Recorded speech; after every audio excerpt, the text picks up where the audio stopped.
Assalamualaikum warahmatullahi wabarakatuh. Salatu wassalamu ala rasulillah Habibina Sayyidina Muhammad ibn Abdullah wa ala alihi wa ashabihi wa mawalah. Allahumma ya Rabbana a'inna ala dhikrik wa syukrik wa husni ibadatik. Warzuqna ya Rabbana at-taubata qabla al-maut, asyhadata 'inda al-maut wal jannah ba'da al-maut. Amma ba'du. Pertama dan utama, puji syukur kepada Allah yang telah memudahkan kita saat ini untuk bisa bergabung di acara yang mulia, acara yang disenangi oleh Rasulullah, disenangi oleh Allah, yaitu acara belajar, menjadikan media ini menjadi majelis taklim, majelis ilmu.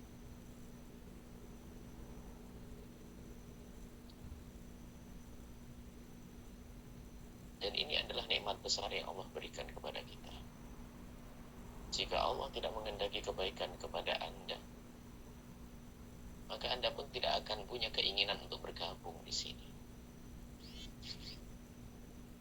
Maka di saat seorang hamba dimudahkan oleh Allah untuk berkumpul di tempat yang baik atau untuk melakukan kebaikan, maka sesungguhnya hamba tersebut dalam kasih sayang Allah. Maka yang harus disadari bahwa itu adalah nikmat yang harus disyukuri. Orang tidak akan bisa sujud sekali kecuali dikehendaki Allah untuk sujud, dan orang tidak akan bisa berderma satu rupiah pun kecuali karena Allah menghendaki kebaikan untuk orang tersebut. Ini yang harus kita hadirkan. Dan semoga seperti Allah mudahkan kita bertemu, ini zahir kita ini bertemu. Semoga Allah mempertemukan hati kita dalam cinta karena Allah, menjadikan kita hamba yang saling mencintai karena Allah. Dan acara kita hari ini adalah tasyakuran.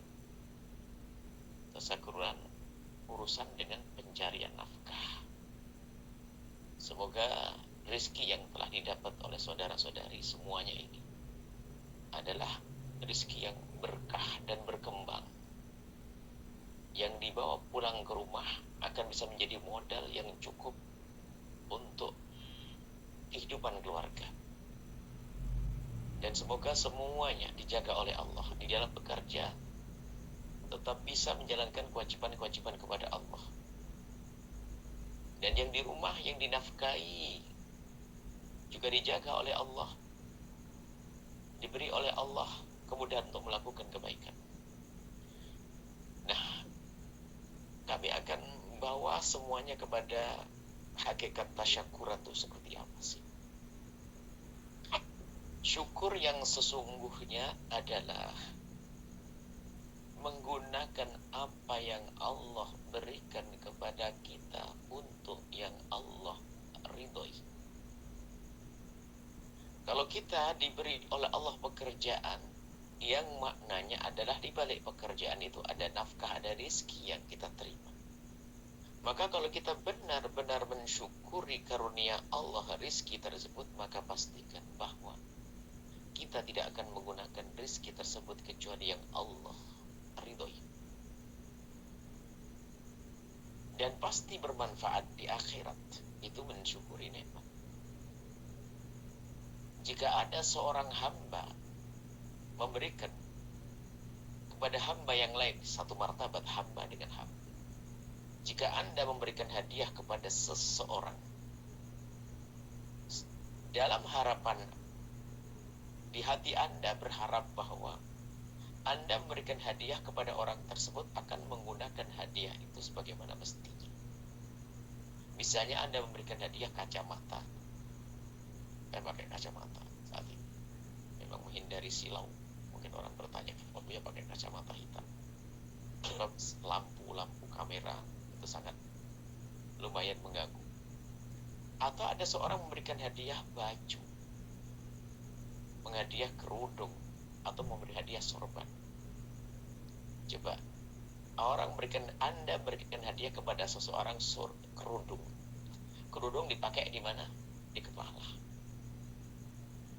Tiba-tiba orang tersebut dengan tenang dan teganya, setelah menerima kerudung dari Anda, langsung ditaruh di bawah, dipakai keset. Kira-kira gimana rasanya? Perasaan Anda gimana? Anda akan kecewa. Karena apa? Orang tersebut telah menggunakan sesuatu yang Anda berikan tidak sebagaimana mestinya. Itu adalah antara hamba dengan hamba pun tidaknya. Bagaimana kita dengan Allah Jalla Jalaluh, yang telah memberikan karunia kepada kita, kenikmatan rezeki.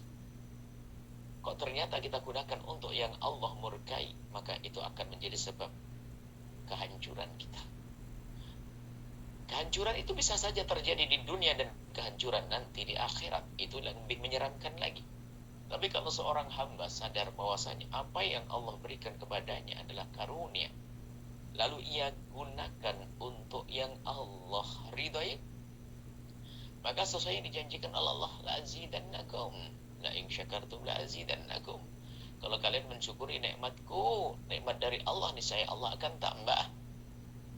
Maka semua dari kita, Anda bekerja meninggalkan kampung halaman, meninggalkan negeri tercinta, kemudian berusaha untuk bekerja mengumpulkan rezeki, maka tolong dan tolong dan tolong, pastikan rezeki Anda ini akan Anda gunakan untuk sesuatu yang Allah ridhai, untuk dijadikan nafkah untuk anak istri, suami, keluarga, ya istimewa. Akan tapi kadang ada tambahan-tambahan, yaitu kita belanjakan sesuatu yang tidak disenangi oleh Allah. Dan termasuk di antaranya, mensyukuri nikmat Allah adalah tidak menghambur-hamburkan, tidak menghambur-hamburkan karunia dari Allah tersebut. Maka jika Anda ingin belanja, pastikan Anda akan belanja sesuatu yang Anda butuhkan. Jika Anda memerlukan sesuatu yang cukup dengan harga 5.000, maka Anda tidak perlu membeli yang harganya 10.000. Maka mubadir. Apalagi hidupnya sudah mengikuti gaya hidupnya orang, maka dia tidak akan bersyukur kepada Allah. Apalagi mengikuti apa kata orang. Maksudnya begini, kadang ada orang yang sudah distempel oleh masyarakatnya bahwasanya dia sukses, maka dia harus berperan seperti orang sukses, sehingga dia harus belanja dengan barang-barang, belanja sesuatu yang mahal padahal keuangannya tidak mencukupinya. Action saja. Seperti orang yang kerja di kota, kalau pulang ke kampung halamannya, dia harus tampak sebagai orang yang cukup, sehingga dia harus memaksakan diri dengan gaya hidup. Maka itu sebetulnya dia tidak mensyukuri nikmat Allah. Dia akan membeli sesuatu yang tidak semestinya, tidak harus ia beli. Termasuk di antaranya adalah orang yang bekerja di luar negeri. Karena kalau sudah bau luar negeri, maka pulang ke kampung halamannya dianggap harus wah sukses. Karena dia tergila-gila dengan sanjungan, maka dia hidup yang mewah, padahal tidak harus seperti itu. Padahal seharusnya tidak semacam itu. Sehingga banyak orang yang bekerja di luar negeri, seharusnya dia dengan modal yang ia bawa pulang ke rumahnya sudah cukup, cuman karena dia ngikuti omongan orang bahwasanya yang kerja di luar negeri harus tampak begini-begini, wah, maka dia memaksakan gaya hidup seperti itu, maka 2 bulan uangnya habis. Bahkan mungkin rumah atau tanah yang pernah dibeli pun harus jual kembali. Maka termasuk mensyukuri nikmat Allah adalah bagaimana pandainya kita menjalani hidup dengan syukur, dengan kesederhanaan. Hari ini hidup kita ini sering diatur oleh kiri kanan kita, mengikuti gaya hidupnya orang, sehingga kita nggak bisa biasa dengan kesederhanaan yang diajarkan oleh baginda Nabi. Padahal kalau orang menjalani hidup dengan kesederhanaan, maka sungguh dia akan menjadi orang yang kaya hati, kaya yang sesungguhnya. Ya, alangkah banyaknya orang yang mengikuti gaya hidupnya orang. Sengaja kami sampaikan yang demikian ini karena kami khusnudon, Anda orang selamat.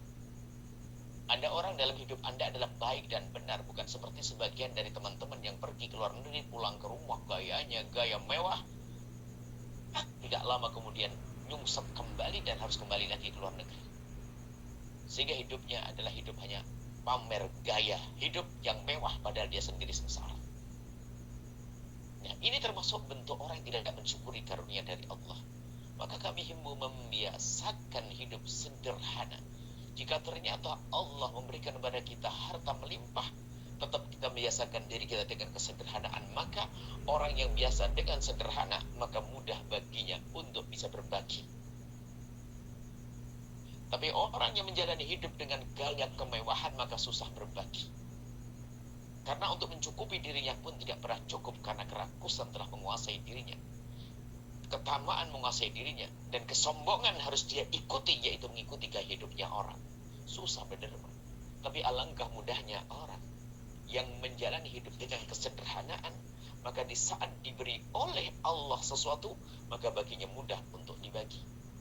Berbagi sangat mudah baginya. Nah ini, ada misalnya, kami menyaksikan bahwasanya orang yang berada di negeri kita, di Indonesia Raya, biarpun hidupnya pas-pasan, maka mudah baginya untuk berderma. Tapi ada orang hidup di negeri maju, karena hidupnya mahal, kosnya mahal, semuanya serba mahal, sehingga dia ingin berbuat baik itu mikir. Karena apa? Dia akan memikir kehidupan dirinya setelah hari ini masih belum tertutupi, sehingga dia susah berbuat baik. Dan ini dirasakan oleh orang-orang yang hidup dengan gaya hidup kemewahan. Capek hidupnya, apakah kemewahan di kota atau kemewahan di sebuah negeri. Makanya Anda mungkin duduk dengan bos yang bisa dengan cara belanja. Ini nasihat untuk saudari-saudariku yang tercinta yang bekerja di Taiwan sana. Mungkin Anda biasa belanja di bos, karena bos belanjanya di barang-barang mewah. Tapi gaya hidup ini nggak boleh kita bawa ke rumah. Kita ke rumah balik ke pasar tradisional, nggak usah malu. Dan kalau Anda malu, saya temani, saya pergi ke pasar. Saya senang beli sayur yang lebih murah, dan juga senang penjual-penjual itu. Ini kita belanja, makan apa adanya, dengan kesederhanaan. Inilah makna syukur seperti itu. Kalau tadi itu syukuran tentang urusan kontrak kerja dan sebagainya, maknanya akan urusan kerjaan, maknanya adalah urusan rezeki. Jadi makna syukur menggunakan rezeki yang benar. Harapan kami adalah, terkecuali Anda pulang ke kampung halaman dengan bekal yang cukup, dan bekal ini akan berkembang sehingga cukup sekali saja Anda meninggalkan keluarga. Setelah itu Anda akan bersama mereka, dan Anda akan sukses di kampung halaman. Katakan amin. Amin. Amin. Nah ini, maka inilah yang harus Anda hadirkan dalam diri Anda, menjalani hidup dengan kesederhanaan. Memang mungkin kalau Anda masih di negeri orang seperti ini, Anda ikut belanja dengan caranya bos, oke, karena mungkin ada tempat tersebut. Tapi Anda tidak perlu gengsi kalau ternyata nanti ke kampung halaman harus pergi ke pasar tradisional. Dan Anda pun tidak perlu malu harus naik sepeda engkol. Kalau Anda malu main sepeda engkol, besok Anda bareng-bareng naik sepeda dengan saya. Saya punya sepeda engkol, dan saya pakai hampir setiap pagi. Saya naik sepeda engkol, menikmati, itu asik. Nah ini, jadi yang kami amati adalah teman-teman yang bekerja di luar negeri, Masya Allah, dari sisi semangat berbuat baiknya itu tinggi sekali. Dan itu adalah tidak salah. Dan jujur, di negeri seperti Taiwan dan yang lainnya itu, sungguh kesempatan belajar ada. Dan sangat berbeda, mohon maaf, ini ada mungkin saudara-saudari kami yang berada di negeri Arab sana, termasuk di Arab Saudi dan sebagainya. Kita punya kenalan yang ada di sana. Mereka nggak mudah mengadakan pengajian seperti Anda mengadakan pengajian. Kami pernah ke Taiwan, bagaimana seorang kaum muslimin mengadakan acara yang ada di stasiun waktu itu, ramainya seperti itu. Itu nggak bisa dilakukan oleh pekerja-pekerja tenaga-tenaga Indonesia yang ada di negeri-negeri yang katanya negeri Islam sekalipun. Artinya Anda harus bersyukur. Maka istiqomahlah Anda bergabung dengan program kemuliaan semacam ini. Anda syukur, mana syukur itu begitu.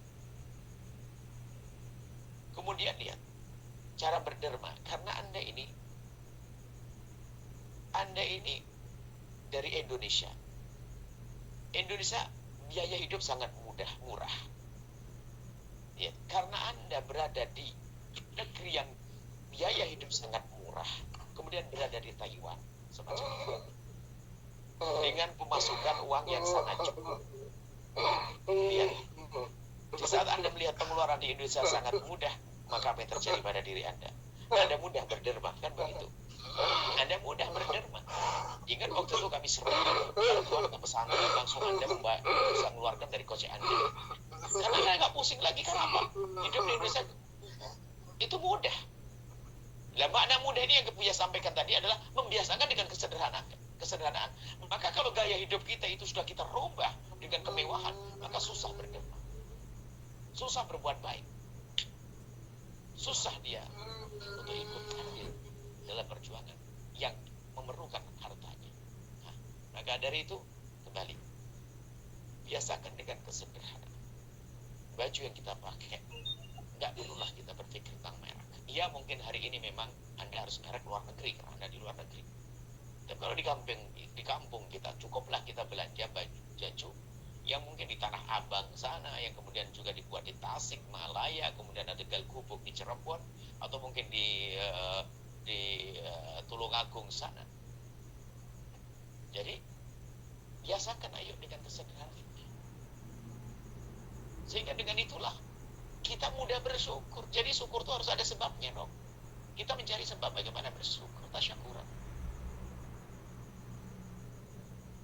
Dan kesimpulannya pastikan bahwa apa yang Allah berikan kepada Anda harus Anda gunakan untuk sesuatu yang Allah ridhoi. Buya ingatkan juga tentang yang Anda belikan untuk putra-putri Anda di rumah sana. Alat-alat elektronik Anda harus waspada. Jika Anda harus membelikan alat elektronik buat anak Anda, pasti Anda harus bisa menjaga anak tersebut. Sebab hari ini kita menemukan banyak kerusakan anak-anak gara-gara alat elektronik yang dibelikan oleh ibunya dan bapaknya.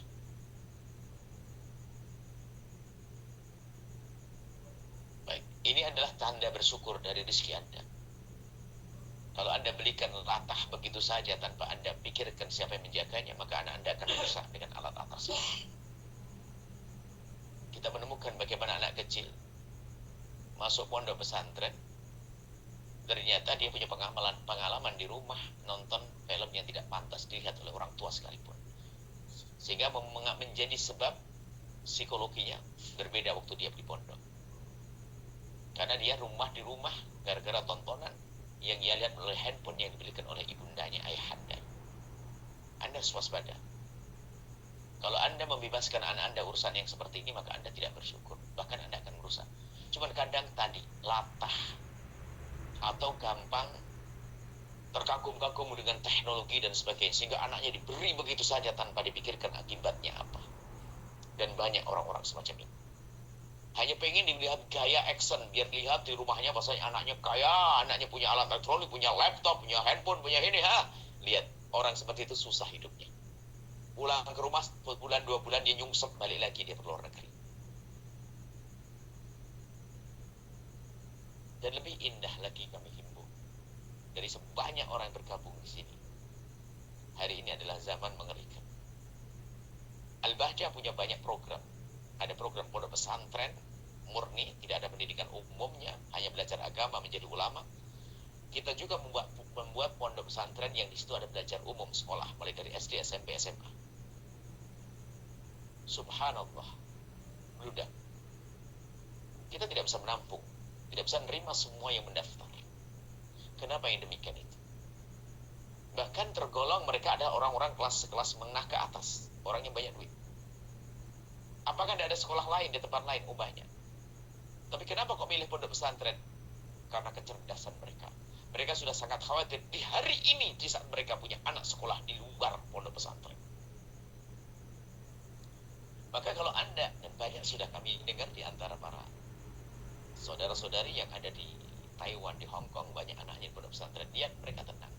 Gak usah bingung mikir handphonenya pakai gimana dan sebagainya, karena berada di pondok pesantren. Ini juga kami himbau demi ketenangan batin Anda di saat Anda bekerja, sehingga Anda nggak pusing bekerja. Anda enak bekerja. Kenapa? Anda tidak usah khawatir tentang putra-putri Anda. Dan jika ada yang belum bisa masukkan putra-putrinya ke pondok, berdoalah terus. Berdoalah terus. Berdoalah terus. Bahkan ajari anak Anda untuk dekat dengan pondok pesantren. Mungkin anak sudah bekerja. Oke, kalaupun dia tidak bisa mondok, jadikan bagian daripada rezekinya masuk ke pondok. Mungkin gaji 1 juta sebulan. Oke, kasih tahu anakku, memang kamu tidak bisa masuk pondok pesantren karena kamu sudah terlanjur gede. Kamu punya gaji sebulan gaji 1 juta dalam sebulan.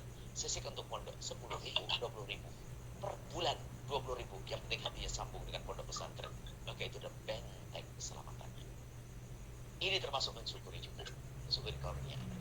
Tapi kalau ternyata anak tidak kita didik, maka Anda tidak syukur, maka akan menjadi malapetaka buat Anda, baik di dunia ataupun di akhirat.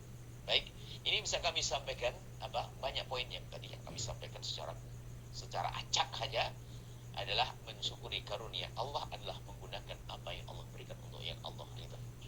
Untuk mudahkan kita bersyukur, biasakan dengan kesederhanaan, hidup sederhana. Jangan ikuti gaya hidupnya orang glamor. Saya kadang-kadang merasa geli ya. Ada orang subhanallah gayanya kayak orang kaya amat action saja, masya Allah. Sementara di samping kita temukan orang kaya raya tapi gaya hidupnya sangat sederhana, biasa saja. Memalukan itu orang yang sok kaya action. Di pondok Al-Bajah ada santri yang ayahnya sangat kaya sekali. Bahkan kalau kita sebut kaya, bukan sekedar kaya punya 1, 2, 3 mobil, perusahaan. Akan tapi subhanallah setelah masuk pondok pesantren nggak ada yang tahu kalau dia orang kaya. Cuman ada sebagian orang yang masya Allah fakir, nggak punya gayanya, yaitu tadi action, tersiksa hidupnya orang semacam itu. Dan itu tidak boleh terjadi pada Anda. Tidak boleh terjadi pada Anda. Anda insya Allah orang yang selamat, yang biasa dengan kesederhanaan. Bisa diberi oleh Allah harta yang melimpah pun Anda tidak terlena. Akan menggunakan harta Anda untuk kemuliaan dan untuk diridhoi oleh Allah Subhanahu wa Ta'ala. Jangan mengikuti omongan orang yang membentuk kita menjadi orang sok. Jangan sampai tergiur dengan perkataan orang, wah ini dari luar negeri, pasti kaya. Jangan hanya senang disebut kaya padahal kita tidak kaya. Kita harus benar-benar waspada dalam urusan-urusan semacam ini. Maka Anda pulang biasa. Kalau dulu waktu kita pulang ke rumah, biasa menanak nasi, pergi ke pasar tradisional dan sebagainya, lakukan itu semuanya. Kembali kepada cara hidup waktu di kampung kita, maka uang Anda akan awet dan bisa babar bahasa Jawanya, bisa digunakan untuk banyak hal dan akan berkah. Dan akan berkah insya Allah. Ini termasuk tanda cara mensyukuri nikmat Allah. Ini saja bisa kami sampaikan. Mungkin ada hal yang mau ditanyakan dan maaf dan mohon doa selalu. Semoga Allah menjadikan kita hamba yang saling mencintai karena Allah. Dan juga perlu diketahui bahwasanya pesantren Anda yang ada di Lamongan, masih ingat bahwasanya itu adalah yayasan yang sudah Anda serahkan kepada Al-Bahjah dan terus akan dikembangkan. Santri sudah ada di sana. Pastinya harus ada dikirim hari ini foto-fotonya barangkali, biar tahu. Kemudian juga kami beritahu bahwa ada di sebelah kirinya, berarti barat, selatannya itu ada tanah yang kita beli juga. Kita menyicil dan semoga segera terselesaikan. Dan harapannya ada segera dibangun di atasnya. Maka Anda yang sudah memulai kebaikan di beberapa tahun yang lalu, maka lanjutkan kebaikan Anda.